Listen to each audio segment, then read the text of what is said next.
Hello student, हम mycoplasma के बारे में पढ़ेंगे। माइकोप्लाज्मा जीवाणु से छोटे एक कोश की प्रोकैरियोटिक सूक्ष्म जीव होते हैं।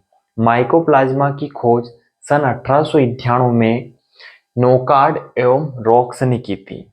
इन्होंने प्लूरोन्यूमोनिया नामक रोग से ग्रसित पशुओं की लार में इन्होंने इस जीव को देखा था तथा माइकोप्लाज्मा नाम नोवाक ने दिया था।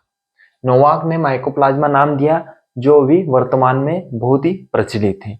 आइए हम निम्न बिंदुओं की सहायता से माइकोप्लाज्मा को समझते हैं।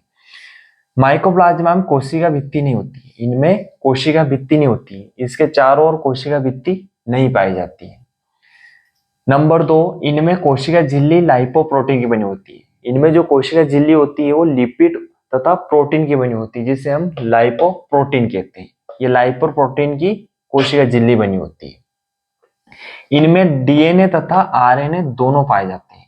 इनके अंदर क्या होता है, ये जो डीएनए है, ये डीएनए तथा आरएनए दोनों पाए जाते हैं।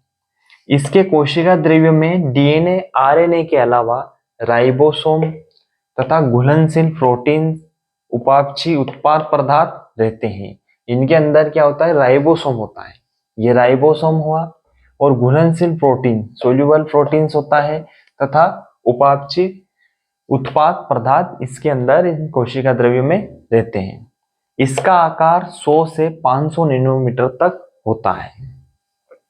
ये एक कोश की प्रोकैरियोटिक जीव होते हैं। ये एक कोश की होते हैं तथा प्रोकैरियोटिक जीव होते हैं। इनमें कोई केंद्रक नहीं होता है, न कोई कोशिकांग होते हैं, इसलिए ये प्रोकैरियोटिक जीव होते हैं।